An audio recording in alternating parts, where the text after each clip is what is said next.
Hi guys, welcome back to the chart decipher. और बात करते हैं बैंक निफ्टी के एनालिसिस की मंडे के सेशन के लिए, जो कि है 20 नवंबर का सेशन। तो कंटिन्यूसली मैं बताता आ रहा था पहले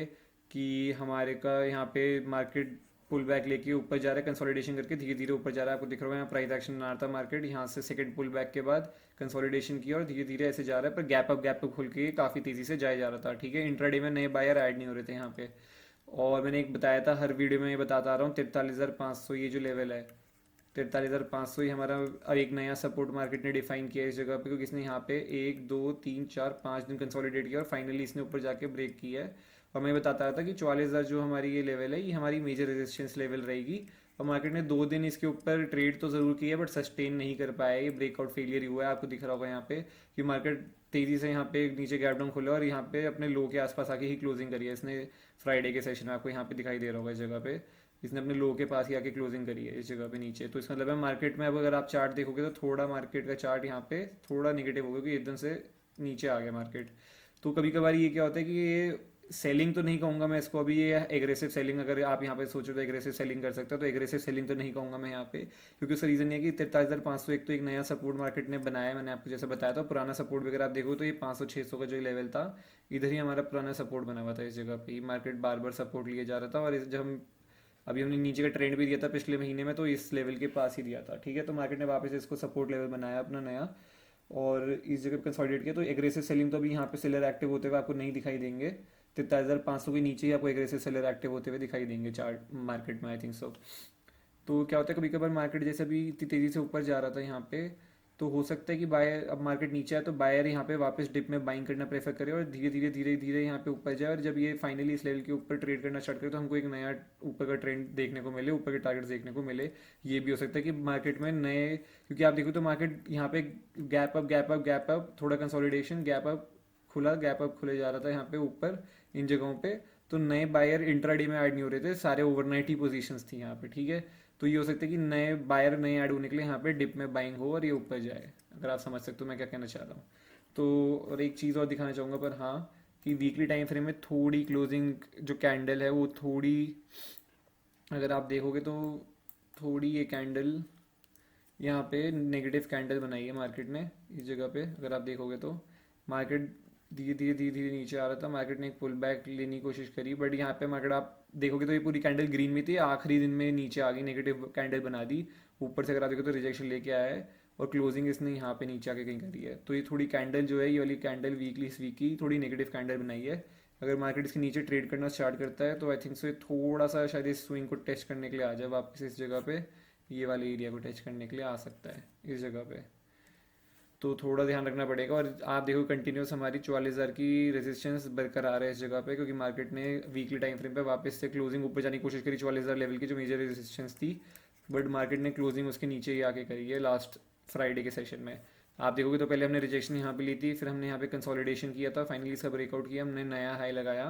और मार्केट अब वापस कोशिश कर रहा है, बट इसने रिजेक्शन लेके वापस इसके 44,000 के नीचे ही आके क्लोजिंग करी है वीकली टाइम फ्रेम पे। तो हाँ, वीकली में थोड़ा नेगेटिव दिख रहा है इस जगह पे मे बी, बट देखते अगर यहाँ पे रुकता है और फिर निकालता है और क्लोजिंग करता है 44,000 ऊपर, तो हो सकता है नेक्स्ट स्विंग्स को टेस्ट करने के लिए जाए ऊपर की साइड में, जो कि हमारा मेरे ख्याल रहेगा 44,710 के आसपास जा सकता है ये इसके बाद। तो 15 मिनट टाइम फ्रेम पे चलते हैं और बात करते हैं इंट्राडे की मूवमेंट के लिए, कि इंट्राडे के लिए क्या बेस्ट सेटअप हो सकता है मेरे लिए मंडे के सेशन के लिए, और मैं कैसे ट्रेड करना प्रेफर करूँगा। तो अगर आप देखोगे यहाँ पे तो कंटिन्यूसली मैंने यही बताया था आप लोगों को पिछले ट्रेडिंग सेशन में कि मार्केट कुछ मतलब इंटरडे में तो हम लोगों को मूवमेंट कुछ मिल ही नहीं रही थी एज सच इतनी खास, क्योंकि गैप अप या गैप डाउन ही हुए हैं मार्केट में तो ज़्यादातर, मोस्टली गैप अप ही हुए हैं, कुछ ऐसे इंटरडे ट्रेंड ज़्यादा बड़ा मिला नहीं है बैंक निफ्टी में। तो यहाँ पे आप देखोगे तो मार्केट में मैंने बताया था कि मार्केट ने एक अच्छा सपोर्ट यहाँ पे बना रखा था, बट मार्केट ने ये सपोर्ट भी आके अपनी क्लोजिंग के पास ब्रेक कर दिया था थर्सडे के सेशन में। अगर आप देखोगे तो यहाँ पे ये सपोर्ट ब्रेक हो गया था, अगले दिन मार्केट इतना बड़ा गैप डाउन खुल गया, कुछ न्यूज़ वगैरह आई थिंक सो थी बैंक्स की, कुछ आरबीआई के रूल्स वगैरह थे, तो इस वजह से मार्केट थोड़ा शायद मे बी गैप डाउन खुला है, थोड़ा नेगेटिवली रिएक्ट किया। और यहाँ पे आप देखोगे तो इस लेवल पे बाइंग आई और धीरे धीरे मार्केट ने कोशिश करी, बट मार्केट ने एक सेलर ने वापस अटेम्प्ट, काफ़ी तेज़ी से सेलिंग आई और फॉलो थ्रू में भी सेलिंग आई, बट जैसे मैं बताया इस लेवल पे 43,500 पे एक हमारा सपोर्ट है, तो बायर ने वापस यहाँ पे बाइंग करने की कोशिश करी, बट मार्केट धीरे धीरे देखोगे तो धीरे धीरे नीचे आने लग गया प्राइस एक्शन बनाते हुए। अगर आपको यहाँ पे दिख रहा है तो मार्केट कंटिन्यूसली धीरे धीरे करते हुए नीचे आ रहा है। लोअर लो और हायर लो बनाते हुए आ रहा है, लोअर लो बनाते हुए आ रहा है ये यहाँ पे, अगर आपको दिखाई देगा तो। ठीक है, हायर लो और लोअर लो बनाते हुए पैटर्न बनाते हुए आ रहे हैं, मतलब अच्छा प्राइस एक्शन है। तो इसका मतलब ये है कि अब यहाँ पे ऊपर की साइड का ट्रेड देखना मेरे लिए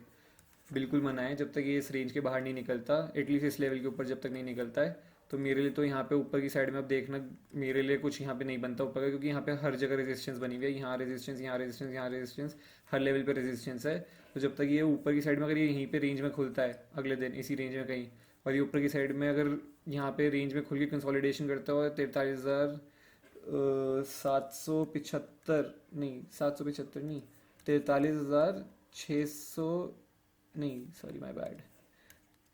43,766, अगर इसके ऊपर मार्केट यहाँ पे कंसोलिडेशन करता है इस जोन पे, इसके नीचे नीचे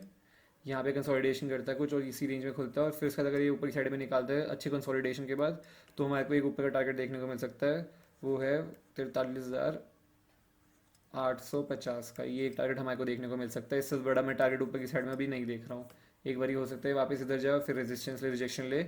और अगर इसके ऊपर भी रुक के यहाँ पे कंटिन्यू करता है तो फिर आप ऊपर के टारगेट्स देख सकते हो, जो रहेंगे हमारे 43,960 का लेवल, और फिर उसके 44,050 का लेवल। यहाँ तक आना मुश्किल ही है, क्योंकि जैसा इसने प्राइस एक्शन बनाया मुश्किल है, मुझे लग रहा है ऊपर जाना भी इसके लिए थोड़ा मुश्किल रहेगा, ये रेजिस्टेंस ज़्यादा हिट करेगा। तो पोजीशन साइजिंग ऊपर की साइड में कोई भी ट्रेड लो 25% ही, इंट्राडे में कुछ भी मूव बने 25% ही पोजीशन साइज ट्रेड करो ऊपर की साइड में। ठीक है, और अगर ये गैप अप खुल जाते कहीं 800 850 इस लेवल के आसपास, 850 के आसपास, तो यहाँ पे अगर ये कुछ रेंज बनाता है और उसके बाद वापस नीचे आता है,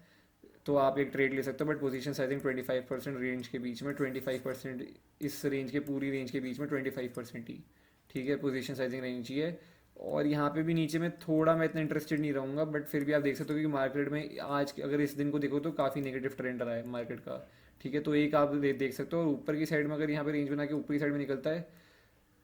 तो एक आप गैप फिलिंग का ट्रेड देख सकते हो। तो फिर वही टारगेट रहेंगे 43,960 का, और 44,000 पे एक बार ये रेजिस्टेंस वापस लेगा 44,050 पे, इस लेवल पे। ये आप दो टारगेट देख सकते हो ऊपरी साइड में, बट पोजीशन साइजिंग 25% जैसे मैं बता रहा हूँ। ठीक है, अपनी 100% पोजीशन साइजिंग जो भी यूज लेती है उसका 25% ही ट्रेड करो। और अगर ये यहीं पे रेंज में खुलता है अगर 43,500 के ऊपर, और ये नीचे की साइड में जाता है, अगर यहाँ से 43,500 के नीचे का ट्रेड करता है, 43,520 के नीचे अगर ये ट्रेड करता है, क्योंकि इसने काफ़ी बार यहाँ पे सपोर्ट लिया है। ठीक है, ये सपोर्ट अब थोड़ा वीक हो रहा है मेरे अकॉर्डिंगली, तो एक आप 50% की रिस्क ले सकते हो, 25 से 50% अपने रिस्क के एपिटाइट के अकॉर्डिंगली। आपका रिस्क कितना बोलता है, 25 से 50% पोजीशन सेटिंग आप यहाँ पे देख सकते हो नीचे की साइड में। और टारगेट जो रहेगा हमारे 43,400 रहेगा पहला, एक बार ही शायद यहाँ पे थोड़ी सी रिजेक्शन ले टारगेट पे, ये 43,400 पे, और फिर उसके बाद नेक्स्ट टारगेट जो रहेगा 43,300 ही रहेगा हमारा। ये दो टारगेट्स हमारे नीचे की साइड में रहेंगे 520 के बाद। ठीक है, अगर ये यहीं पे रेंज में खुलता है और कंसोलिडेशन करता है फिर निकालता है, थोड़ा ना ऐसे नहीं कि मतलब ये आया और सीधा निकल के चलता चला गया, तो इतना इंटरेस्ट नहीं रहेगा मेरा इसमें। मतलब यहाँ पे 10 15 20 मिनट थोड़ा रुके और फिर अगर जाता है तो इंटरेस्ट रहेगा मेरा फिर भी। बट पोजीशन साइजिंग आप देखना, जितना कंसोलिडेशन करेगा यहाँ पे अगर और फिर जाएगा, तो आप वहाँ पे 50% फिर भी कर सकते हो। जितना कम कंसोलिडेट करे, जितनी जल्दी अगर ये निकलेगा, तो फिर 25% ही ट्रेड करने में मैं इंटरेस्टेड रहूँगा। यहाँ पे एक रिस्क ज़रूर लूँगा मैं नीचे की साइड में, क्योंकि मार्केट जैसे आपको पता है सेलिंग हमेशा फास्ट होती है, मैंने अपनी एनालिसिस की वीडियो में भी डाला है, ट्रेड के एनालिसिस में सेलिंग हमेशा फास्ट होती है, तो ये पकड़ में नहीं आती है आप लोगों के। ठीक है, आपको नहीं पता मार्केट कितना गिरता जाएगा, हमें नहीं पता कहाँ तक ये जाएगा गिरते हुए। ठीक है, तो सेलिंग हमेशा फास्ट होती है, बाइंग में आप देखोगे हमेशा गैप अप खुलता है मार्केट। तो सेलिंग में एक रिस्क लिया जा सकता है, इसके नीचे मेरे अकॉर्डिंगली मैं रिस्क लेना में थोड़ा इंटरेस्टेड रहूँगा, बट मैं पोजीशन सेलिंग 25% ही रखूँगा, और ये काफ़ी जल्दी निकलता है। तो अगर ये 10 15 मिनट भी निकल जाता है तो मैं थोड़ा, अगर यहाँ पे यहाँ 1 1.5 घंटा सेकंड हाफ में अगर निकालता है ये लेवल, तो मैं 50% एक बार ट्रेड करने का रिस्क यहाँ पे ले सकता हूँ इस जगह पे। अगर ये सीधा गैप डाउन ही कहीं खुल जाए, 400 के आसपास कहीं खुल जाए यहाँ पे, तो फिर रेंज जो बनाएगा आप उस रेंज को ट्रेड कर सकते हो। नीचे की साइड में ही प्रेफर करूँगा मैं, ऊपर की साइड में इतना प्रेफर नहीं करूँगा रेंज को। ठीक है, और अगर ये रनिंग में ही जाएगा तो मेरा कोई इंटरेस्ट नहीं रहेगा यहाँ पे, क्योंकि 300 पे एक बार ये सपोर्ट लेगा मेरे अकॉर्डिंग, 300 400 थोड़े सपोर्ट लेवल्स हैं यहाँ पे, तो इन पे लेगा एक बार ही। अगर यहाँ पे रेंज बनाता है तो 300 के टारगेट्स के लिए आप देख सकते हो नीचे की साइड में। तो बेस्ट सेटअप तो मेरे लिए यही रहेगा, अगर आप मेरे से पूछो मेरा बेस्ट सेटअप क्या है, तो मैं चाहूँगा ये 500 के ऊपर ही खुले, और मैं तो ये कहूँगा मंडे के सेशन में यहाँ पे ही रुके, इस जगह रेंज बनाए, थोड़ा 500 पे रहे, धीरे धीरे ऊपर जाए, फिर नीचे आए, और क्लोजिंग कहीं 500 600 के बीच में ही कहीं क्लोजिंग अगर करता है, और फिर ट्यूसडे के सेशन में अगर ये 500 के नीचे ट्रेड करना स्टार्ट करता है तो मैं काफ़ी इंटरेस्टेड रहूँगा। उसमें ये होगा कि यहाँ पे और पोजीशंस बन जाएंगी, लोगों को लगेगा कि बायर को लगेगा ये ऊपर जाएगा, ठीक है, बायर को ये लगेगा ये ऊपर जाएगा, यहाँ पे और पोजीशंस बढ़ेंगी, जितनी यहाँ पे राइटिंग होगी इस लेवल पे उतना बेटर होगा, क्योंकि एक थोड़ा सपोर्ट लेवल भी है। और ज़रूर ध्यान रखना कि हो सकता है मार्केट इसके नीचे जाए और वापस आपको ट्रैप करके ऊपर आ जाए यहाँ पे, क्योंकि ये सपोर्ट लेवल है, इसलिए पोजीशन साइजिंग 100% मत रखना यहाँ पे, सिर्फ 25 से 50% ही रखना। 25% ही मैं सजेस्ट करूँगा, 50% अगर आप रिस्क ले सकते हो तो ही करना, और सेटअप बनेगा तो ही करना, आपके सेटअप के अकॉर्डिंगली जो भी बनते हैं यहाँ पे, ठीक है। क्योंकि ये लेवल थोड़ा एक सपोर्ट लेवल है, बट हाँ मैं आपको चार्ट में जैसे पीछे दिखा भी देता हूँ कि हमारा ये कंटिन्यूस सपोर्ट जो है हिट हुए जा रहा है बार बार ही, और जितना सपोर्ट हिट होता है मैंने हमेशा बताया है, जितनी बारी सपोर्ट हिट होगा उतनी बारी वो वीक होता है, रेजिस्टेंस जितनी बारी हिट होती है उतनी बारी वो वीक होती है, ठीक है।